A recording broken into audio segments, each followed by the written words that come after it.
Greetings again, everyone, and welcome to another episode of OSI Today, the podcast featuring news and views from around the Office of Special Investigations. I'm Wayne Amon from OSI Public Affairs, and today I'm very pleased to be joined by the Director of the Office of Procurement Fraud Investigations, Special Agent Paul Wachsmuth. Sir, great to have you on board. So glad that you're with us on your first OSI Today podcast. Thanks, Wayne. Greatly appreciate it. Appreciate you giving me the time to talk a little bit this afternoon. And I know PF has been really burning and turning as we set off microphone before we hit the record button here this afternoon.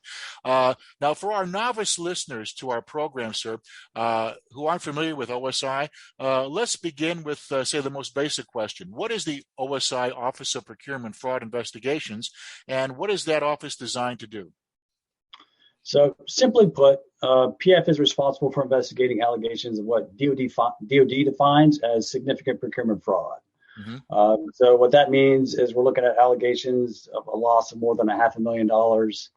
We're looking into allegations involving corruption. So think about bribery, conflicts of interest, those sorts of things. Right. And then looking at allegations involving product substitution. So these are non-conforming parts, sometimes a counterfeit.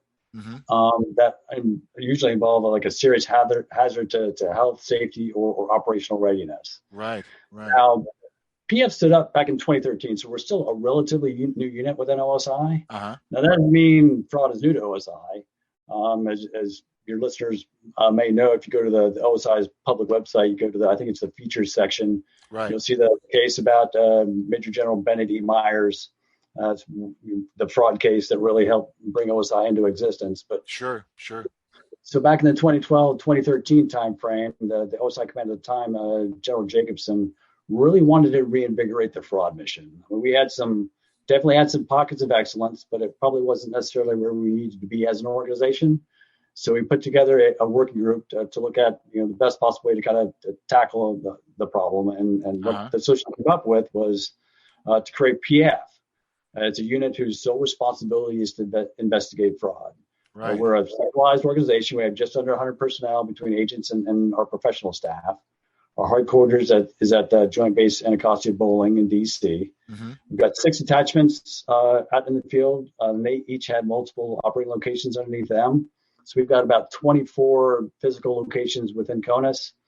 And then we've got one overseas office. We've got a couple of agents that sit on the International Contract Corruption Task Force that's in Southwest Asia. So, right.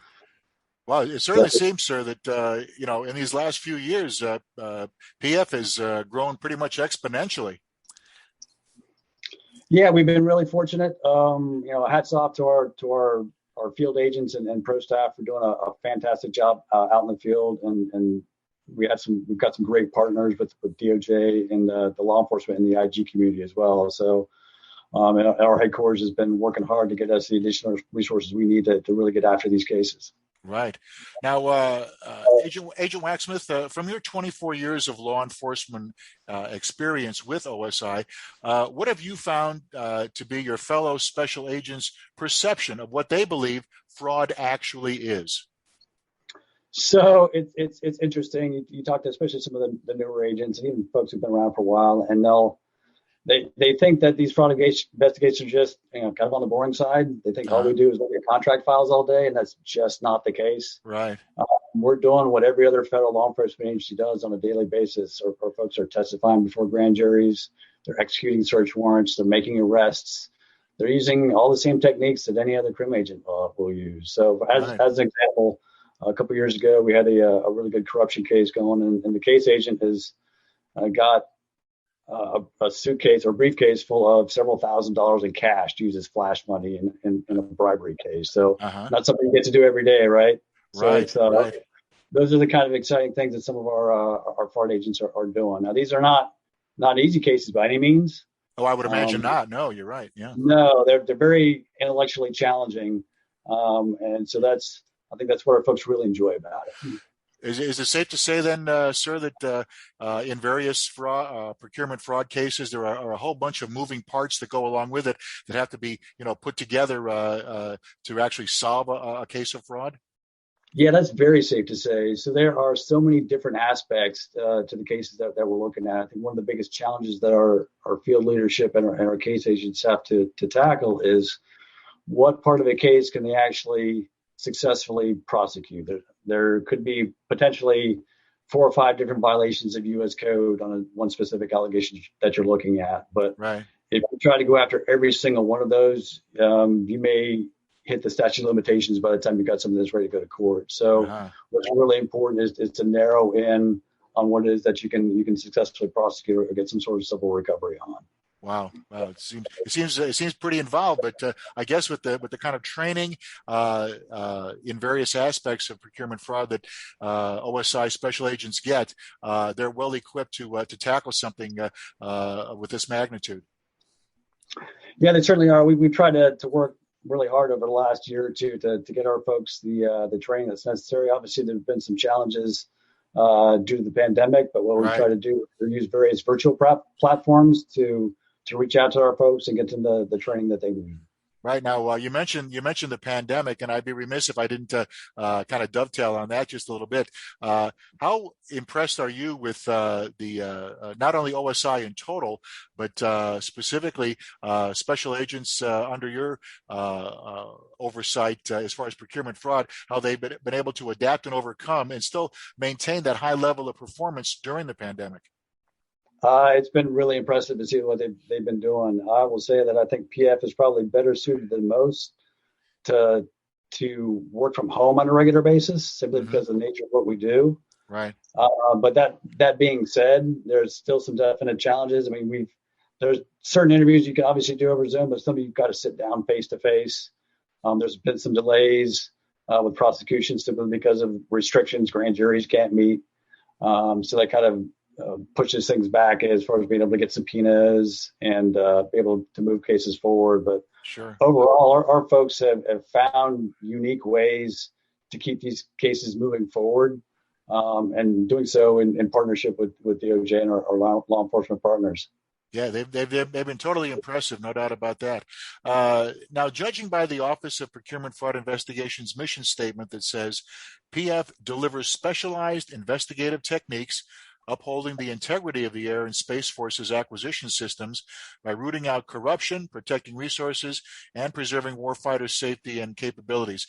Now, is it also fair to say, sir, that there's a never dull moment for special agents working in this particular line of work within OSI?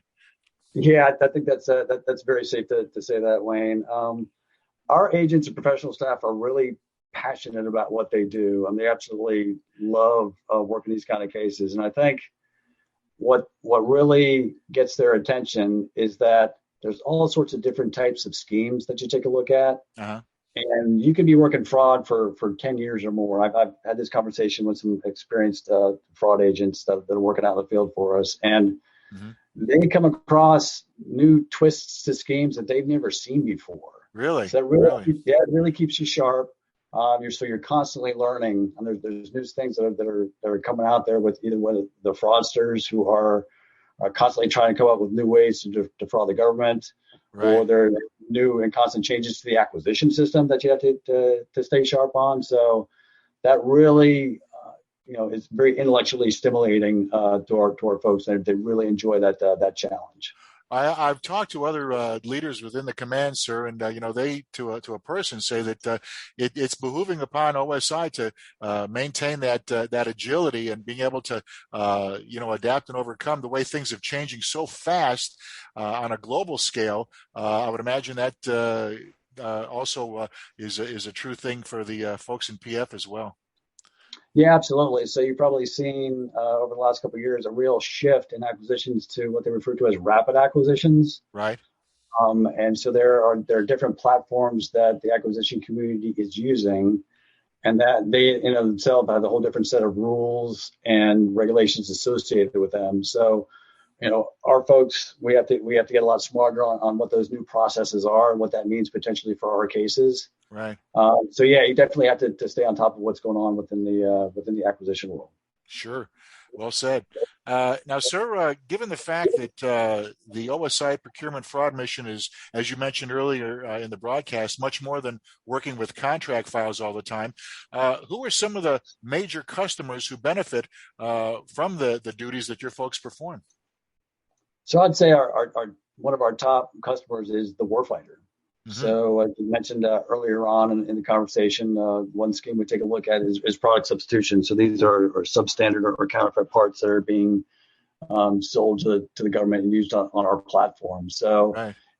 in a best case scenario, the product, it works, but it may wear out earlier than a product that's meeting the contract specification. So right. what that means in a best case scenario is that, look, you've got increased downtime for the platform for maintenance. So that could lead to loss in training hours, impact on mission readiness, and certainly increased maintenance costs. Right, right. A worst case scenario is that the part fails and leads to loss of life. Oh, sure. So, sure. As an example, it's one of the biggest challenges we face within DoD and government-wide are these counterfeit microelectronic parts. So you can literally have one of these chips, fail and right. can lead to a catastrophic failure. I guess another example would be, kind of a defective router that's being purchased. May not sound like much, but it could potentially lead to a vulnerability to our information system. So, sure. So yeah, once again, we want to make sure that we're protecting the warfighter. Another community or another customer is the acquisition community. Uh-huh. So what we try to do is that as we identify vulnerabilities in acquisition systems during the course of our investigations, it's to provide that feedback back to the acquisition community and work with them to potentially come up with ways to mitigate those vulnerabilities. So right. if we can tighten up a loophole, obviously it's not as exciting as getting a huge recovery or getting an indictment. But in the long term, it's right. much better for the Department of the Air Force and DoD and the government as a whole to be able to prevent people from committing fraud. Oh, sure. And then with losses in the long term. So, and then I guess finally, really, one of our biggest customers is the American taxpayer. Sure. So folks work hard for the money every day, right? They don't want to be ripped off any more than the Department of the Air Force does. So right. we ensure that there's integrity in the system and that the general public and Congress have faith in it. Very, very well said on that account as well. Well, that just goes to show, Agent Wachsmuth, that there is a consequence to pretty much everything that happens out there, and OSI is doing their utmost to make sure that things end the way they should be for all concerned. Yeah, certainly. So I want to emphasize too that what our folks really focus on is finding the truth, right? So if that leads to a conviction or a suspension, debarment, or civil recovery, that's great. If we can find some vulnerabilities and fix those, that's great too. But if we can disprove an allegation, I think that's just as important, so that we can ensure that senior leaders within the Air Force have got some confidence in the product it is that they're buying. Exactly. Agent Wachsmuth, moving on to our next question now. Joint investigations have always been a staple of OSI operations. How integrated is OSI PF with the Department of Justice and other law enforcement partners? Now, I know recently our commander, Brigadier General Bullard, signed a memorandum of understanding with Air Force Contracting and the JAG to kind of, further formalize, that partnership, within DoD. And so partnerships have got to be a major staple of the stock and trade of the PF folks, I would imagine. You're absolutely right, Wayne. So those partnerships are really crucial for our success. So it should be no surprise that the vast majority of the cases that we run are joint with other law enforcement agencies. It's just the nature of acquisition. So you're going to be hard pressed to find a contractor that only does business with one government agency, right? So even if it's a small contractor that does research and development, they're not just doing it for the Air Force. They're probably doing it for NASA, probably doing it for Department of Energy, maybe National Institute of Health. So we spent a lot of our cases working with the other Defense Criminal Investigative Organizations, so NCIS, Army NPFU, Defense Criminal Investigative Service. Right. And we also work quite a bit with the IG community. So I mean, DCIS is a perfect example. They belong to DoD IG, but our IGs across the government have got criminal investigative authorities, and they focus on fraud. So again, we're working with GSA IG because there's plenty of contractors out there that are on a GSA general schedule contract that are providing services and products to all sorts of government agencies. Right. Again, NASA IG is another good example. So we've got Space Force who's working on a lot of the same contractors that NASA is. So those partnerships are really important. You mentioned Department of Justice. So they are responsible for handling our cases both on the criminal and the civil side. So they are absolutely fantastic partners for us to work with on a regular basis. We became really fortunate last fall. We became members of DOJ's Procurement Collusion Strike Force, otherwise known as the PCSF. So it belongs to the DOJ's antitrust section. And so for your listeners, antitrust really refers to when competitors are colluding and conspiring for bid rigging, fixing prices, and what that ends up really doing is harming the customers. Right. The government in this case with high prices and potentially lower quality goods and services. So that relationship has been really beneficial over the last year or so. They've done an outstanding job of working with our field agents and getting briefings to a lot of the acquisition community to educate them on what the indicators are for antitrust violations, and educating our agents as well. We've been working with them on some data analytics projects as well. So it's really important to have these partnerships with these cases to be able to move them forward. Sure. Now, in the procurement fraud arena, who are some of the principal members that comprise a team, and what are their specialties when working a typical fraud investigation? Or is there such a thing as a typical fraud investigation? So I don't think there's really such a thing as a typical fraud investigation, but I'll say this. I'm glad you used the word team, because that's what it takes to go after these cases. Right. I often tell people that fraud is a team sport. It's not just about the agents, doing their thing. Right. They can't be experts on everything. So we need to be able to bring in other experts and rely on them. So just talking about DOJ, obviously, they're a very important partner. We work with Acquisition Fraud Counsel. So there's folks at FLOA, JAQ. They got the fraud counsels out at AFMC, LOJAF. And so what they'll help us do is identify potential fraud remedies, whether it be criminal, civil, or even on the administrative or contractual side of the house. Right. And then they'll help us, put together a good package to SAF GCR. So they are the organization Air Force that's responsible for suspension and debarments of any contractors or individuals. Sure. And then, mentioned earlier, working with the acquisition community, working with contractor officers quite a bit, working with analysts because they're trying to make ties between all the different players within the investigation. We're working with auditors. They're looking at companies' processes and how that potentially affects the allegations. Forensic accountants, they'll examine data, determine where missing money may have gone and how to recover it. Right. So at the end of the day, what you're really looking at is putting together a multidisciplinary team. So each individual bring a unique perspective and skill set to be able to bring a successful conclusion to the case. Great, fantastic. Now, as it's no surprise to anyone that safeguarding our national security has always been one of the main objectives of OSI. And I think you alluded to this before. What impact can procurement fraud cases have on our national security? And is there maybe an example that you could share with us? Yeah, certainly. I've got an example of a case that we closed within the last year or so. It involved the F-35. So we had a subcontractor who was supposed to be providing a fluorosilicone tube installation for the F-35 cooling tubes. And so, unfortunately, the material that they provided did not have fluorine in it. So as a result, it ended up causing crumbling of the insulation. And so that crumbled within the fuel tank. So you don't need to be an engineer to figure that you've got stuff floating around in your fuel tank. That's not good, right? Right. So what ended up happening was about 57 F-35s were grounded for about 3 months to fix the problem. Wow. And so you can imagine the overall impact. And, I think we had about 10, 15 were actually fully operational. Others were in the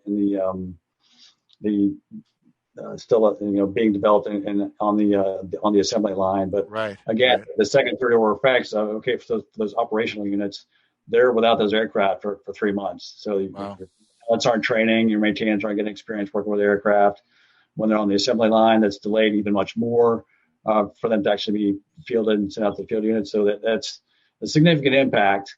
Uh-huh. And at the end of the day, we ended up getting back about $19 million from the contractor. But that's just one Wow. example of how Right. the kind of cases that we take a look at, those allegations, can Right. have national security impact to it. Oh, no doubt about that. That's for sure. Uh, Agent Wachsmuth, these days, in all different arenas like the sports arena and others, data analytics or metrics are really becoming the norm as far as measuring effectiveness, I guess. Now, data analytics, or as it's defined as the science of analyzing raw data to make conclusions about that information, has always been a valuable tool for the law enforcement community as a whole.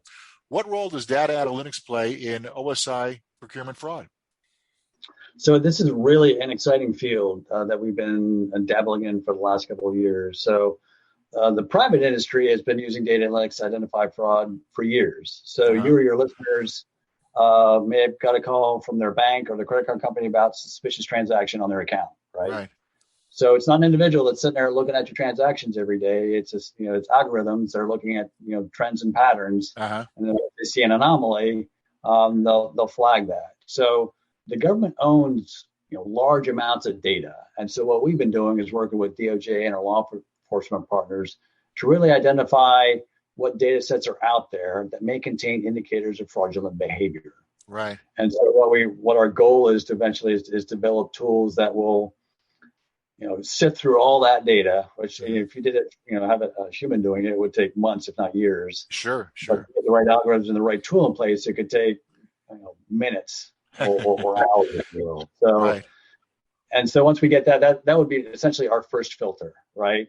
And so once you get that filter in place, then you have a multidisciplinary team take a look at the results and say, okay, what do we have? Do we have a case here, or is there another explanation for why we've got some hits on these contractors? So it's not an easy problem to tackle by any means, but it's something that we think it's really important to take a look at. It's really the wave of the future.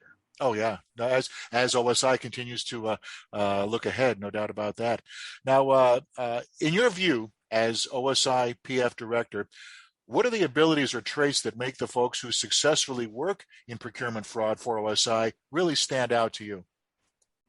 So I think first and foremost, you got to be willing to learn. Okay. Right.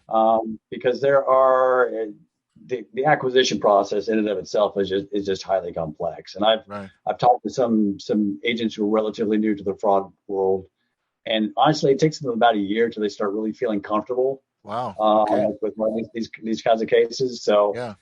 You really got to be willing to kind of dive in there and don't be afraid to ask questions and really go after it. So, and as I talked earlier, these cases are really complex. So you've really sometimes got to be able to think outside the box and talk about or look at how you can potentially attack or go after some of these allegations. Right. And these aren't cookie cutter by any means. It's not you don't have a checklist that you can go through. Sure, there are some things that you can do for every case, but it's not the same thing for everyone. So right.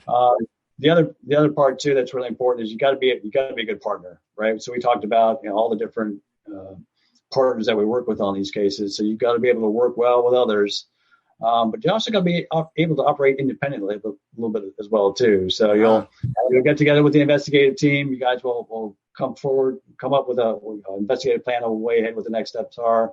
And then your teammates are really relying on you to be able to go out and get that done. So I think last, you got to have some patience. Okay. These are not easy cases, and they don't get solved overnight. So right. There are times that it can take a couple of years to come to some sort of successful conclusion, whether it be disproving the allegation or getting some sort of remedy. Well, it definitely sounds like folks who work in procurement fraud for OSI have to be multi-hatted. There's no doubt about that. Absolutely. Now, sir, before we wrap things up, is there anything else that you'd like to add? So I appreciate that. So really just a huge thank you to our agents and professional staff out in the field. They're doing an outstanding job protecting the integrity of our acquisition system. So I tell folks on a regular basis, they are the lifeblood of this organization. What they do makes OSI relevant to the Department of the Air Force, and I can't thank them enough for doing that. And then thank you, Wayne, for giving me the opportunity to talk about PF. I really appreciate it. Hey, no problem. I know we, as we discussed earlier, before we hit the record button here, that we see a lot in public affairs. A lot of PF type cases come through, as far as DOJ releases, as far as cases being closed and whatever. With OSI being right there at the forefront. So OSI and PF are really doing the job these days, and it's something that you and your folks can really be proud of. Well, thank you. We're extremely fortunate to have some very talented folks working for us out in the field. They're, like I mentioned before, we got started here, so they're getting it done every day. And again, I can't thank them enough for all the hard work and effort they're putting into things. Yes, sir. Our guest has been Office of Procurement Fraud Investigations Director, Special Agent Paul Wachsmuth. Sir, thanks again for taking the time to be with us. Really appreciate you making time on your busy schedule. Thank you, Wayne. Appreciate it. And thanks to all of you listening for tuning in. For OSI Today, I'm Wayne Amon saying so long for now.